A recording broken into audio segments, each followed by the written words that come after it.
तीन निष्ठाओं का पालन जरूर किया कीजिए।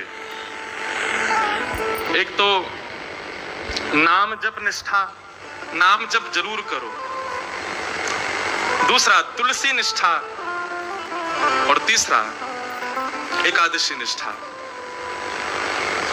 अभी वृंदावन में और कई जगहों पर बड़ा विवाद हो गया कई बातों को लेकर के। किसी संप्रदाय में तुलसी जी का ये भाव है, किसी में एकादशी का ये भाव है। हम आपसे पहले भी निवेदन कर चुके हैं, वृंदावन रस भूमि है। कौन सी भूमि है? बहुत ध्यान पूर्वक सुनिए सब लोग, मेरी ओर देखिएगा। वृंदावन रस भूमि है।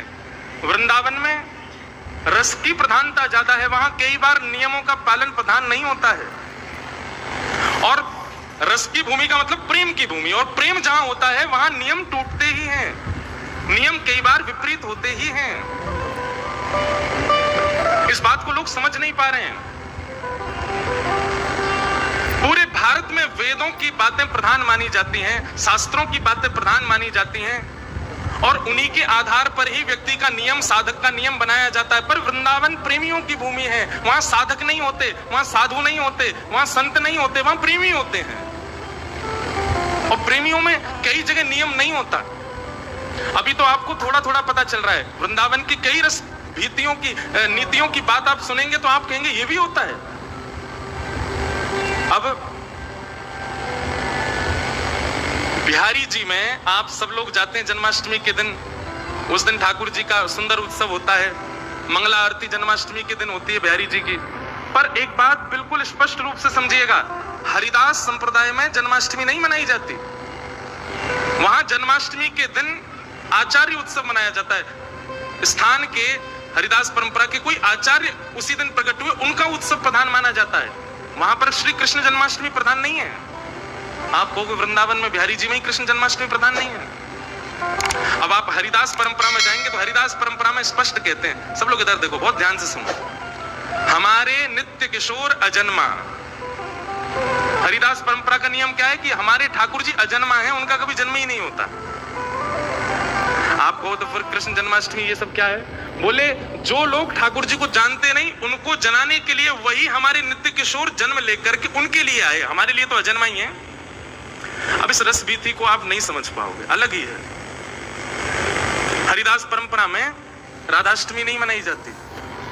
राधाष्टमी के दिन स्वामी श्री हरिदास जी प्रकट हुए थे, उनका उत्सव मनाया जाता है। ग्रहण होता है, पूरे विश्व में ग्रहण काल में कोई भोजन नहीं करता। ग्रहण में भोजन बनाना नहीं चाहिए, ग्रहण में भोजन करना नहीं चाहिए, ग्रहण में सोना नहीं चाहिए, ये सारे नियम बताए जाते हैं शास्त्रों में। तटीय स्थान में और हमारी हरिदास परंपरा में आप चले जाओ तो वहां ग्रहण के काल में तो भंडारा होता है। एक बार की बात है कि कोई साधक बाहर से जा रहे थे और ग्रहण का समय वृंदावन की परिक्रमा लगा रहे थे। सूर्य ग्रहण पड़ रहा था, और सूर्य ग्रहण जब पड़ता है तो एक क्षण के लिए सूर्य अंतर ध्यान होते हैं। तो सूर्य ग्रहण का समय था, कोई साधक परिक्रमा लगा रहे थे वृंदावन की, और जैसे ही ग्रहण प्रारंभ हुआ, चंद्र ग्रहण पे वे लोग ऐसा माने कि चंद्रमा कौन है? बोले साक्षात हमारी किशोरी जी हैं। वो ग्रहण पड़ते चंद्रमा अदृश्य हुआ। बोले अदृश्य नहीं हुआ, ग्रहण नहीं हुआ, श्याम सुंदर सामने आ गए, सामने आके आलिंगन कर लिया किशोरी जी को। अब इस रस भीति को आप कैसे समझ पाओगे? हमारे वृंदावन की रस परंपरा, रस चर्चा, उसको बहुत गोपनीय रखा गया। हमारी गलती है। हम लोगों ने, व्यास परंपरा ने अभी व्यास मंचों से बहुत कहना शुरू कर दिया है। हम ये विचार नहीं करते कि भाई जितने लोग दिख रहे हैं सब योग्य हैं, पर इनमें कोई अयोग्य भी तो बैठा होगा। इसलिए मंचों से चर्चा होनी चाहिए, पर इतनी अंतरंग चर्चा ठाकुर जी की नहीं सुनानी चाहिए। अब वही हो रहा है, पूरे वृंदावन में विवाद चल रहा है। लोग उस पर प्रश्न उठा रहे हैं, ये कैसे कर दिया आप, ये कैसे हो जाता है ये। अरे भाई, कईयों की परंपरा है, उस परंपरा को आप नहीं समझ पाओगे।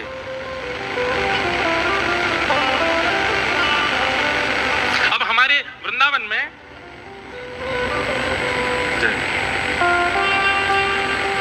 एकादशी नहीं रखते कई परंपरा के लोग। एकादशी का नियम ही नहीं है, वहां पे रखना ही नहीं है एकादशी।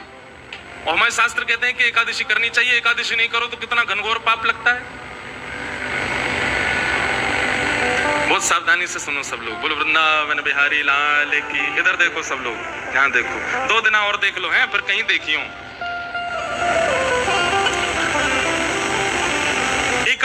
रखी जाती वृंदावन में कई परंपरा में,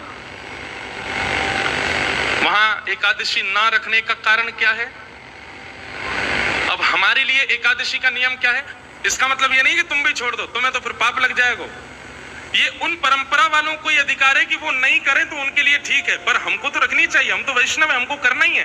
पर जिस परंपरा में एकादशी का विधान नहीं है वहां क्यों नहीं है? सुनिए,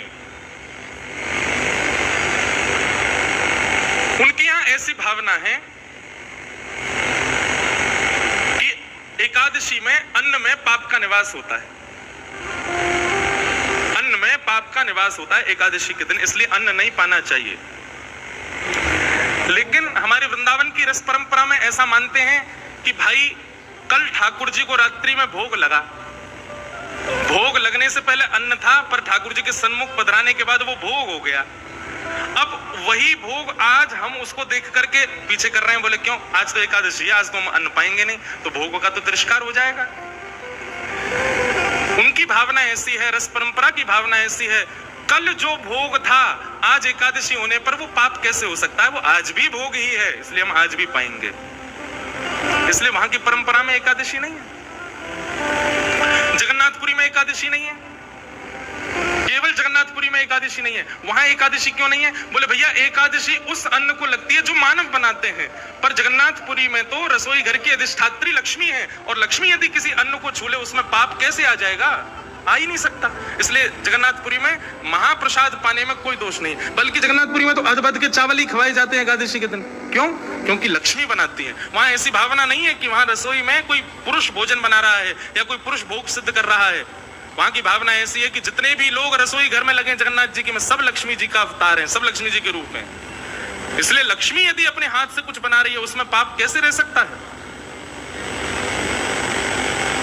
इसलिए भैया हमारी आपसे प्रार्थना है, वृंदावन की कई रस बीथियों में कई परंपरा शास्त्रों से, वेदों से, नियमों से बहुत उल्टी हैं। आप उसमें अपना दिमाग लगा करके और खास करके सोशल मीडिया पर उसको डाल करके किसी परंपरा पर प्रश्न चिन्ह मत उठाइए। उस परंपरा को जानिए, उस परंपरा को समझिए।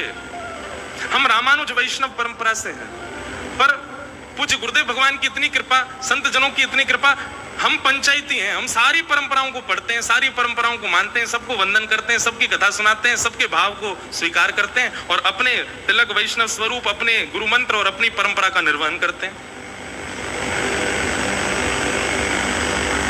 इसलिए भैया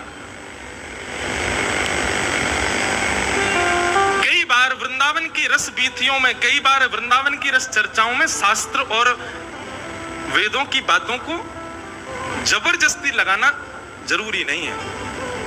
वृंदावन अलग है।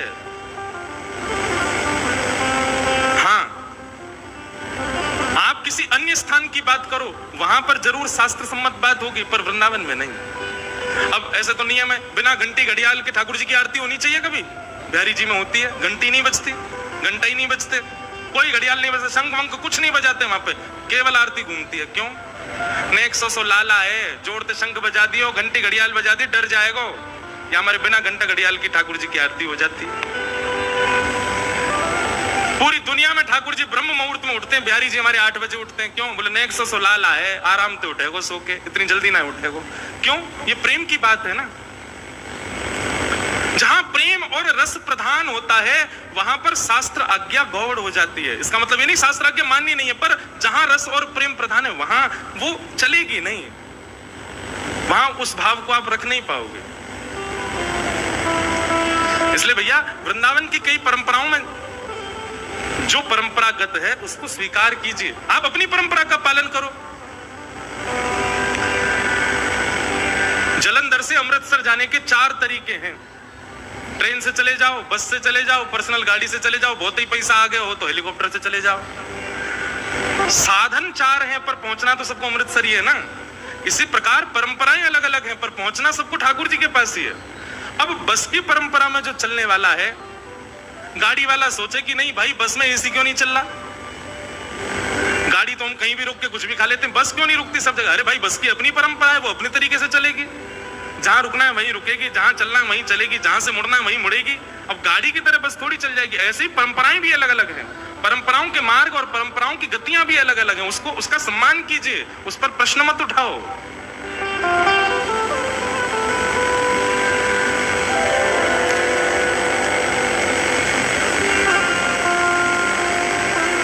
वृंदावन की रस परंपरा को समझना बहुत मुश्किल है बंधुओं, इसीलिए हमारे यहाँ कहते हैं प्रेम को प्रमुख यही वृंदावन धाम, प्रेम ही ते पायो श्याम रसिया ने नाम, याए जाने कहां गंवार। ये गंवार नहीं समझ पाते वृंदावन के प्रेम को। प्रेम नदिया की सदा उल्टी बहे। अब हमारे वृंदावन शतक में कहते हैं कि वृंदावन में यदि कोई आपका बहुत सम्मान करे, वृंदावन में यदि कोई आपसे बहुत प्यार से बात करे, तो यूं समझ जाना जरूर आपने कोई पाप किया है। श्रेष्ठ तब जानो जब कोई तुम्हें कोहनी मार दे। वृंदावन में तो श्रेष्ठ तब जानो तुम्हारे पीछे कोई डंडा लेके भागे, दारी के 2-4 गारी देवे, तब समझो हाँ भैया जिस वृंदावन में ठाकुर जी में गारी पड़ी वह वृंदावन में हमें गारी ना पड़ी, तो फिर हमने कहा किया। जहाँ वृंदावन में ठाकुर जी उकल से बांध दिए, वह वृंदावन में हम सम्मान की इच्छा रख रहे हैं। जहाँ वृंदावन में छड़ी लेकर के यशोदा मैया लाला के पीछे दौड़ रही है, वह वृंदावन में हम चाह रहे हैं कि हमको सब लोग महाराज जी कह के बुलावे। सम्मानम कलयाति घोर गरलम नीचपुमानम सुधा श्री राधा मुरली रवो ब्रज सके वृंदावनम मात्यज। वृंदावन में सम्मान नहीं, वृंदावन में तो यूं सोचो कोई ब्रजवासी ने हमको गारी दे दे, इसका मतलब ये नहीं कोई हाथ जोड़कर ने गारी दे दो हमको, नहीं, कछु ऐसा कर जाओ कि तुम्हें गारी पड़े। कई ब्रजवासियों को, कई वैष्णवों को जो बाहर से आते हैं, वो वृंदावन में अद्भुत के ऐसे काम करेंगे जासो उनमें नेकाद थोड़ी जो है गारी पड़े। ऐसे भी लोग हैं कई। वृंदावन को समझना सामान्य बात नहीं है, अद्भुत है वृंदावन। सम्मानम कलयाति घोर गरलम नीचपुमानम सुधा श्री राधा मुरली वरवो ब्रज सखे वृंदावनम मात्यज। इसलिए भैया अब देखो हरिराम व्यास जी की एक चर्चा सुनाऊं। हरिराम व्यास जी संतों के भक्तमाल जी में लिखा है कि हरिराम व्यास जी इतने संत वैष्णव स्वरूप के उपासक थे कि कोई झूठे को तिलक लगा के आ जाता, हरिराम व्यास जी उसको भी प्रणाम करते थे। एक बार हरिराम व्यास जी की संत वेश की परीक्षा लेने के लिए, भाई इनकी संतों में बड़ी निष्ठा है, परीक्षा लेने के लिए एक संत उनके यहां पर प्रसाद पाने आए। तो हरिराम व्यास जी जुगल किशोर जी की सेवा करते थे। हरिराम व्यास, जुगल किशोर जी अभी कहां विराजते हैं? पन्ना में, मध्य प्रदेश में। ये पहले वृंदावन के ठाकुर हैं। तो जुगल किशोर जी की सेवा करके राजभोग थाली में सजा करके भिजवा रहे थे मंदिर में। इतने में एक संत आ गए और संत ने आगे कहा, व्यास जी हमको बहुत जोर की भूख लगेगा, जो प्रसादी पवाओ। तो हरिराम व्यास जी बोले, महाराज जी थोड़ी देर विराजो, अभी राजभोग की थाल गए हो भीतर, पहले जुगल किशोर जी भोग लगा लें, फिर प्रेम से आप पहियो। तो संत ने क्रोध कर दिया, बोले अच्छा हम एक तो सुबह से भूखे प्यासे, ऊपर से तुम हमको और प्रतीक्षा करने के लिए कह रहे हो? अरे अभी 40-45 मिनट जुगल किशोर जी भोग लगाएंगे, तब तक हम भूखे बैठे रहेंगे क्या? हरिराम व्यास जी बोले, नहीं नहीं नहीं भगवान आप बैठो, सुनो जुगल किशोर जी का थाल बाद में जाएगा, पहले इनको पवाओ। ठाकुर जी का थाल सामने से उठवा लिया, भोग ही नहीं लगने दिया ठाकुर जी का, और भोग थाल मंगवा करके संत के आगे रखा। बोले पहले आप जिम लीजिए, ठाकुर जी बाद में पालेंगे, हमें पता हो ये वृंदावन है, ठाकुर जी को बुरा नहीं लगेगा, ठाकुर जी चाहे पहले वैष्णव पावे, आप पाओ। तो संत तो परीक्षा लेने आए थे कि मैं संत वेश, इनकी संतों में कितनी निष्ठा उसकी परीक्षा लूं। तो संत ने पहले में तो पास हो गए, बताओ ठाकुर जी का भोग उठवा दिया संत के लिए, जबकि ये पाप है। आप ठाकुर जी का भोग कैसे उठवा सकते हो? पर हरिराम व्यास जी के मन में आई कि पाप लगेगा तो नरक चलो जाऊंगा, लेकिन संत भूखो नहीं रहना चाहिए। ठाकुर जी ने कहा देर भूखे रह लेंगे, थाल धरवा दियो। अब संत ने जीवना प्रारंभ किया। जैसे ही जीवना प्रारंभ किया महाराज, तो कुछ स्वाद में कुछ ऊपर नीचे हो गया था, कुछ कहीं मिर्च ज्यादा हो गई होगी, कुछ हुआ होगा। अब संत तो इतने उतावले हो गए, अरे बहुत जोर की मिर्च लग गई, जल लाओ जल लाओ। जल लाने में विलंब कर दिया तो संत ने क्रोध में भर के पूरी थाल उठा करके हरिराम व्यास जी के सिर पे ही मार दी। हरिराम व्यास जी खीर पकौड़ी कड़ी पूड़ी आदि सब में सन गए, और पूरे ऊपर से नीचे तक जब सन गए तो नेत्रों से अश्रुपात करते करते और संत चरण में गिर करके बोले, धन्य भाग, मैंने तो सुनी थी भैया कि संत बड़े कृपालु, पर आज तो देख लियो मैंने। कोई ने आकर के गई, उनने आपके मुंह पे थाल मार दी और आप कह रहे हो कृपा संत की। हरिराम व्यास जी बोले, भैया यह ब्रज की परंपरा है, कि यहाँ संत जब प्रसाद पाले तो उनकी पत्तल में जो झूठन बच जाए, वाकू पाने से करोड़ करोड़ कल्पन तक करवे वारे यज्ञ को फल प्राप्त होवे। लेकिन धन्य है ऐसे संत, इनने सीध प्रसाद ही छोड़ी नहीं मेरे लिए, सीधे मेरे मुंह पे ही मार दे, बोले तू ही पाला है आकू। भाव की बात। अब हम आप सब लोग होते तो हम क्या करते? संत की FIR होकर आते, बनते हैं संत, अपने मन मुंह पे थाल मार रहे हैं हमारी पे। लेकिन हरिराम व्यास जी का भाव क्या है? बोले शीत प्रसादी छोड़ी नहीं, मेरे मुंह में पधरा दी इन्होंने। धन्य है ऐसे संतन को। संत के तो महाराज वो तो परीक्षा लेने आए थे, तुरंत उन्होंने हृदय से लगाया और हृदय से लगा करके कहा, बोले भैया जुगल किशोर जी के दर्शन कराओ। आज जुगल किशोर जी इतने प्रसन्न, जैसे ही कपाट खोले जुगल किशोर जी की 2 दतुइयां दिख रही थी, इतने प्रसन्न थे आज जुगल किशोर जी। हरिराम व्यास जी के भाव पर। वृंदावन के भाव उल्टे हैं, वृंदावन के भाव सब जगह से विलग हैं, इसलिए वहां की परंपराओं पर, वहां के भावों पर प्रश्न मत उठाया कीजिए। वहां जैसी जो परंपरा है, वहां जैसी जो विधा है, उसको। अब देखो एक और बात बताऊं, यही बात नहीं बताऊंगी आपको, मैं सब बताऊंगा भी नहीं तो प्रश्न घूमेंगे फिर। राधा वल्लभ जी में 40 दिन होरी चलेगी, खूब रंग उड़ेगो, लेकिन धुलेटी वाले दिन, जिस दिन पूरे वृंदावन में होली हो रही होगी, उस दिन वहां पर रंग नहीं उड़ता। ठाकुर जी बिल्कुल नीट एंड क्लीन व्हाइट वस्त्र में खड़े होंगे, एक रंग की बौछार नहीं उड़ा सकते आप, निषेध है। क्यों? बोले उस दिन कोई आचार्य का तिरुभाव उत्सव है, उस भाव से वहां पर होली उत्सव नहीं होता। हमारे वृंदावन में आचार्यों के उत्सव प्रधान है, और आचार्यों ने जिस भाव से जैसी नियम बना दी वो नियम प्रधान है। वहां पर कई बार शास्त्र और वेदों की बातों को इतना प्रधान नहीं माना जाता, इसलिए वहां की परंपरा में आप हस्तक्षेप मत कीजिए। वृंदावन में जिस परंपरा में जो भाव है उसको वैसे स्वीकार, अपनी परंपरा का पालन करो। हमारी परंपरा में एकादशी है, हमारी परंपरा में भोग में तुलसी पधराने की परंपरा है, हमारी परंपरा में ठाकुर जी को धूप दिखानी। अब कई मंदिरों में धूप आरती नहीं होती, क्यों? ठाकुर जी को खांसी आ जाएगी धूप कर दी तो। अब सब जगह अपने अपने भाव है। अब श्रीनाथ जी में शयन आरती नहीं होती, गिने चुने दिन है साल भर में, केवल तभी शयन आरती होगी। क्यों शयन आरती क्यों नहीं होती? बोले वहां ये भाव है कि श्रीनाथ जी रात में यहाँ सोते नहीं है, सोने तो वो गिरिराज जी जाते हैं, तो गिरिराज जी में शयन आरती होती है। वहां उदयपुर से 800 किलोमीटर दूर गिरिराज जी में 700 किलोमीटर दूर वहां शयन आरती होती है ठाकुर जी की। क्यों? बोले ठाकुर जी सोवे यहां जावे। सबकी अपनी अपनी भाव, अपनी अपनी परंपरा।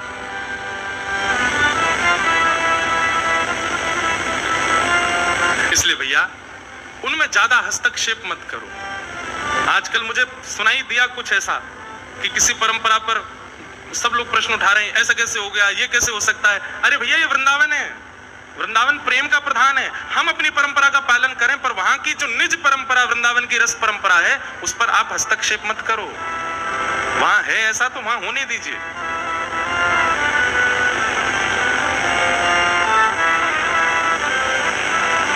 तो एकादशी, अब कंठी माला पहनना सब परंपराओं में अनिवार्य है, पर कई परंपरा में ऐसी भावना है कि कंठी माला स्नान करते समय मत पहनो। क्यों? बोले आप स्नान करते हैं तो तुलसी जी का जल पैरों में जाता। अब उनकी भावना देखो तो वो भी सही है, पर कई परंपराओं में कैसी भावना है? बोले कंठी माला गले में हो और तब आप स्नान करो तो कंठी से स्पर्श करती जल जो है वो गंगा से भी पवित्र हो जाता है, वो यमुना जी से भी पवित्र होता है, और उस जल का जब तन पर स्पर्श जाता है तो हम अत्यंत पवित्र हो जाते हैं। उस परंपरा में वो बात सही है। आप असमंजस में मत पड़ो भाई, किसी के घर में भिंडी नहीं बनती तो जबरदस्ती तुम क्यों बनवा रहे हो? सबकी अपनी अपनी परंपराएं, करने दो। अपनी परंपरा का पालन करो, अपनी गुरु आज्ञा का पालन करो। और तुम्हारे कोई गुरु नहीं है तो फिर जल्दी ढूंढो कोई गुरु। अच्छे गुरु जीवन में होने चाहिए, एक पथ प्रदर्शक होने चाहिए। एक ठौर पकड़ के रखो, एक परंपरा में रहो। तो 3 निष्ठा वैष्णव के जीवन में होनी चाहिए। पहली नाम जप, दूसरी एकादशी और तीसरी तुलसी। अब एकादशी निष्ठा देखो, श्री